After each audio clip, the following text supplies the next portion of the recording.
Roman Reigns और Seth Rollins, आप लोग जानते हो कि भाई ये दो सुपरस्टार इस एरा में सबसे बड़े हैं और इनका कंपैरिजन करना बहुत ही मुश्किल होता है। और मैंने भाई इसके लिए भाई एक और वीडियो बनाया था, इसका पार्ट 1 बनाया था। हालांकि वो बहुत ही छोटे लेवल पे था क्योंकि वहाँ पे सिर्फ दो कैरेक्टर का क्लैश हुआ था। पर लेकिन इस वीडियो में पूरा हम लोग ओवरऑल करने वाले हैं, मतलब भाई रोमन रेंस स्टार्टिंग टू दी अभी तक, और सेम वही सेथ रॉलिन्स का भी। तो भाई अब इस कंपैरिजन को स्टार्ट करने वाले हैं भाई हम लोग। पर लेकिन उससे पहले मैं आपको बोल दूं भाई, देखो यार ये सब मेरा ओपिनियन होने वाला है, तो यहाँ पे कोई भी चीज़ फैक्ट नहीं है, सिर्फ मेरा ओपिनियन है। हालांकि आप मन बना के आए हो और आपको लगता है कि ये अपने फेवरेट को सपोर्ट करेगा वीडियो में, तो बात दूसरी है। पर लेकिन मैंने यहाँ पे अपने फेवरेट को सपोर्ट नहीं किया है, मैंने काफ़ी ज़्यादा सोचा है भाई ओपिनियन के लिए, तो जाके भाई मैंने वीडियो पूरा तैयार किया है। तो भाई अब वीडियो को स्टार्ट करते हैं। काफ़ी ज़्यादा बड़ा इंट्रोडक्शन हो गया और अपना कंपैरिजन भी कमेंट में ज़रूर बताइएगा। तो सबसे पहले हम लोग स्टार्ट करते हैं रेसलिंग स्किल्स से। तो भाई रेसलिंग स्किल्स का मतलब ये मत समझ लेना कि भाई कौन मैचेस जीतता है, वो तो स्क्रिप्टेड होता है भाई, वो बात दूसरी है। पर लेकिन आपको पता होना चाहिए कि WWE स्क्रिप्टेड है, तभी आपको ये वीडियो पूरा समझ में आएगा। तो भाई रेसलिंग स्किल्स से मतलब होता है कि भाई कौन कितने बढ़िया, रेसलिंग किसकी बढ़िया है, ठीक है। रेसलिंग स्किल्स में अगर हम लोग कंपेयर करें तो भाई मूव्स की बात करें तो भाई सेथ रॉलिन्स मूव्स में आगे हैं भाई रोमन रेंस से। उनके मतलब मूव्स लगाने के तरीके और जो स्पीड उनकी वो बहुत ही बढ़िया है। फैंस को सेटिस्फाई भी सेथ रॉलिन्स ज़्यादा करते हैं रोमन रेंस से, रोमन रेंस भी सेटिस्फाई करते हैं। पर लेकिन मुझे ऐसा लगता है कि सेथ रॉलिन्स इस मामले में आगे हैं। क्राउड काफ़ी एक्टिव रहता है सेथ रॉलिन्स के मैचेस में, हालांकि रोमन रेंस के मैचेस में क्राउड एक्टिव होता है। अब मैं देखता हूँ कि हील जब से वो बने तब से और एक्टिव होने लगा है, पहले भी एक्टिव था। पर लेकिन जितना एक्टिव भाई सेथ रॉलिन्स के मैचेस में क्राउड रहता है, उतना भाई मतलब रोमन रेंस के मैचेस में नहीं रहता है। इतना मैंने मतलब ऑब्जर्व किया है ये चीज़। और मैं अपनी बात करूँ तो मैं सेथ रॉलिन्स के मैचेस को ज़्यादा एंजॉय करता हूँ। और अगर हम लोग सेलिंग की बात करें तो इसमें भाई रोमन रेंस आगे हैं। एक्टिंग की बात करें तो इसमें भी रोमन रेंस आगे हैं। और एक चीज़ और होती है जो है स्टोरी टेलिंग, उसमें भी रोमन रेंस आगे हैं। पर जैसा कि आप देख सकते हो लिस्ट में कि भाई सेथ रॉलिन्स जो है वो ऑडियंस को सेटिस्फाई कर सकते हैं, वो ऑडियंस को मतलब एक्टिव रख सकते हैं अपने मैचेस में। तो भाई यही दो चीज़ मेन होती है किसी भी मैच में, ऑडियंस को सेटिस्फाई करना और ऑडियंस को एक्टिव रखना। तो इसीलिए यहाँ पे मैं बोलूँगा भाई कि सेथ रॉलिन्स थोड़े से बेटर है रोमन रेंस से। हालांकि रोमन रेंस की भी रेसलिंग स्किल्स काफ़ी इंप्रूव हो चुकी है करंट में। अगर हम लोग 2021 की बात करें तो रोमन रेंस बेटर है सेथ रॉलिन्स से रेसलिंग स्किल्स में। पर लेकिन भाई ओवरऑल में सेथ रॉलिन्स बेटर थे रोमन रेंस से, क्योंकि भाई 2015, 16, 17 आपको पता ही है कितने फॉर्म में थे सेथ रॉलिन्स। और उस टाइम रोमन रेंस की बुकिंग जो थी बहुत ही बेकार थी, मतलब WWE रोमन रेंस को बहुत ही बेकार बुक करती थी, तो ऑडियंस उनको पसंद करती नहीं थी। तो भाई मैचेस कहाँ से पसंद करेगी। भले ही रोमन रेंस कितना बढ़िया मैचेस देते थे, पर लेकिन ऑडियंस को भाई वो चीज़ पसंद थी नहीं, क्योंकि ऑडियंस को कूल दिखना था। तो भाई रोमन रेंस के मैचेस उनको बेकार लगने ही थे। माइक स्किल्स की बात करते हैं। माइक स्किल्स में भाई यहाँ पर मैंने दो तरीके से कंपेयर किया है, फेस वर्सेस फेस वाले से और हील वर्सेस हील वाले से। तो पहले फेस वर्सेस फेस में आते हैं और यहाँ पर आते हैं सेथ रॉलिन्स के पास। तो सेथ रॉलिन्स जो हैं उनकी एक्टिंग की बात करें तो एक्टिंग बहुत ही बढ़िया करते थे भाई, वो जब प्रोमोज पे आते थे। पर लेकिन जो उनके प्रोमोज होते थे वो बहुत ही बेकार होते थे, उनकी लाइंस बहुत ही बेकार होती थी, WWE उनको लाइन बहुत ही बेकार देती थी। तो ये बात थी सेथ रॉलिन्स के साथ। पर लेकिन एक्टिंग वो बहुत बढ़िया करते थे। पर भाई जो उनकी वही बात कर रहा हूँ, जो लाइंस होती थी, जो मेन चीज़ बोलना होता था, वो बहुत ही बेकार बोलते थे और बिलीवेबल भी नहीं लगता था। एग्जाम्पल दे रहा हूँ, जब वो कहते थे कि वो ब्रॉक लेसनर को हरा देंगे, तो वह भाई वो मजाक लगता था, मतलब लगता ही नहीं था कि वो ब्रॉक लेसनर को हरा देंगे। हालांकि रोमन रेंस की बात करें तो रोमन रेंस की एक्टिंग ठीक ठाक थी, मतलब इतनी भी बढ़िया नहीं थी ना ही बेकार थी। 2019 तक रोमन रेंस की एक्टिंग काफ़ी इंप्रूव हो गई थी और अब तो भाई बहुत ही बढ़िया हो गई है। पर लेकिन अब तो वो हील बन चुके हैं।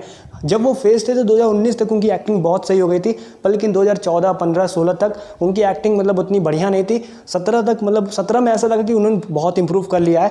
प्रोमोज की बात करें तो प्रोमोज का भी यही कहानी है, पहले बहुत ही बेकार हुआ करते थे, पर लेकिन ऐसे 2017-18 तक आते आते ऐसा लग रहा था कि उन्होंने प्रोमोज में काफ़ी इंप्रूवमेंट कर लिया है। तो यही कहानी थी रोमन रेंस की भी। हील वर्सेस हील की बात करें, हील सेथ रॉलिन्स और हील रोमन रेंस की बात करें तो हील सेथ रॉलिन्स जो है वो भी काफ़ी अच्छा मतलब एक्टिंग कर लेते हैं, एक्टिंग में बहुत आगे है। फेस सेथ रॉलिन्स अगर हम लोग कंपेयर करें तो हील सेथ रॉलिन्स बहुत आगे है और एक्टिंग में।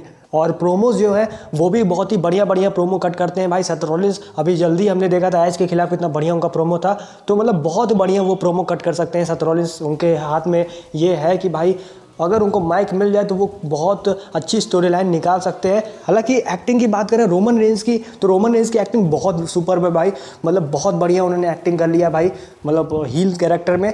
और प्रोमोस लाइन्स जो यूज़ करते हैं भाई, कमाल की लाइन्स वो यूज़ करते हैं, काफ़ी बढ़िया मतलब हो चुके हैं रोमन रेंस, उनकी प्रोमोस बहुत ही रेलेवेंट लगते हैं। तो 2014 से 2020 तक सेथ रॉलिंस बेटर थे रोमन रेंस से माइक स्किल्स में, और 2021 में सेथ रॉलिंस से बेटर है रोमन रेंस माइक स्किल्स में।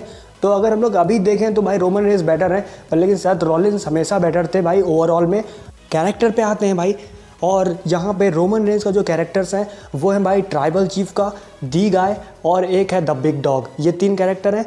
और भाई सेथ रॉलिंस की बात करें तो भाई आर्किटेक्ट, मसाया, विजनरी, भाई बर्न इट डाउन वाला कैरेक्टर था, जो द मैन वाला कैरेक्टर था। तो मतलब इतने कैरेक्टर हैं सेथ रॉलिंस के। तो रोमन रेंस का कैरेक्टर में अगर बात करें तो एक ही कैरेक्टर उनका बहुत ही सक्सेसफुल रहा है, वो है ट्राइबल चीफ का। हालांकि और भी कैरेक्टर सक्सेसफुल रहे उनके ड्रॉ के मामले में, पर लेकिन वो ऑडियंस को एंटरटेन नहीं कर पाते थे। सेथ रॉलिंस की बात करें तो आर्किटेक्ट ने बहुत एंटरटेन किया है, द मैन ने भी कुछ हद तक एंटरटेन किया है, और बात करें द मसाया की, उन्होंने काफ़ी एंटरटेन किया है, विजनरी भी एंटरटेन कर ही रहे हैं। पर लेकिन ड्रॉ वाली बात करें तो ये लोग ड्रॉ नहीं कर पाते हैं।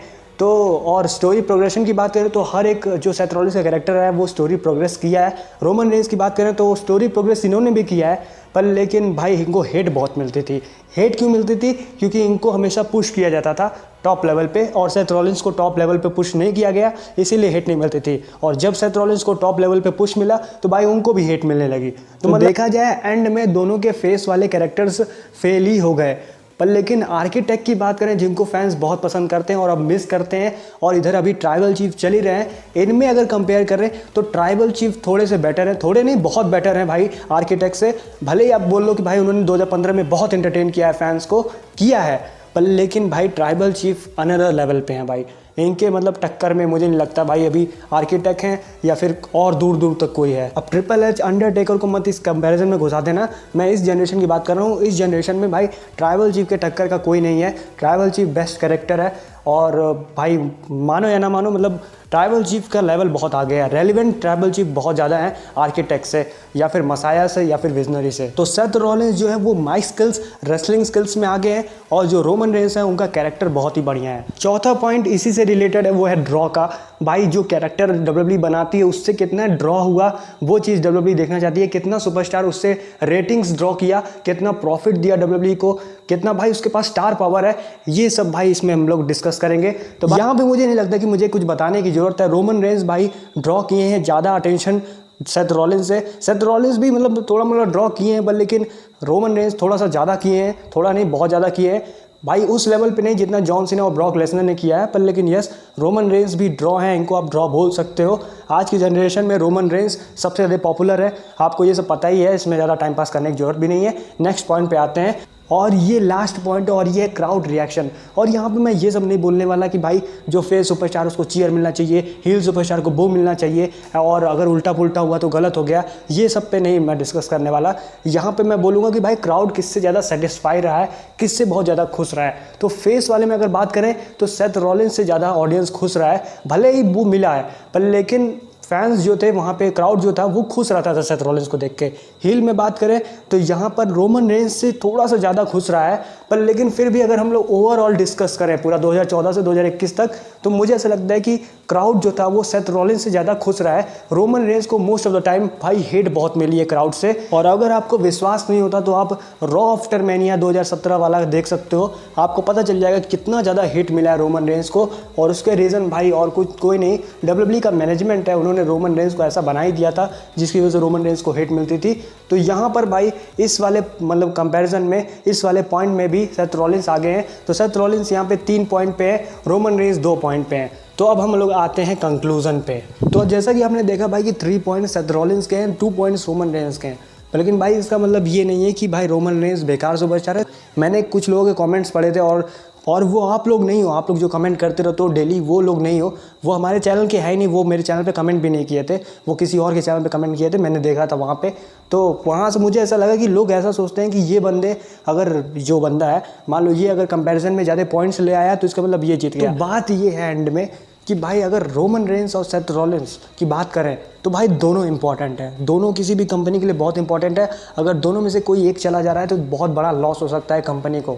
पर लेकिन रोमन और सेथ में किसी एक को चूज़ करना हो तो इसमें यार अगर मेरी कंपनी होगी तो मैं तो रोमन रेंस को चूज़ करूँगा, क्योंकि रोमन रेंस भाई मेरे कंपनी के लिए फ़ायदा करा सकता है। दो चीज़ भाई बंदे में बहुत बढ़िया है, वो है कैरेक्टर और ड्रॉ, जो कि दो मेन चीज़ होती है किसी भी सुपरस्टार के लिए। अगर वो दो चीज़ है तो भाई वो बंदा भाई किसी भी कंपनी का टॉप स्टार बन सकता है, जो कि रोमन रेंस के अंदर है। तो भाई रोमन रेंस को ही मतलब बंदा चुनेगा। लेकिन इसका मतलब ये नहीं कि मैं सेथ रॉलिंस को बेकार बोल रहा हूँ। सेथ रॉलिंस के पास रेसलिंग स्किल्स और माइक स्किल्स है, अगर ये दोनों बेटर है तो वो कभी ना कभी तो ड्रॉ बन ही जाएगा। फाइनल डिसीजन ये है कि जो लोग बोलते हैं कि सेथ रॉलिंस बेटर है रोमन रेंस से, आप बिल्कुल सही बोलते हो। सेथ रॉलिंस थोड़े से बेटर है रोमन रेंस से, पर लेकिन रोमन रेंस थोड़े से ज़्यादा इंपॉर्टेंट हैं सेथ रॉलिंस से। तो भाई ये था मेरा पूरा ओपिनियन।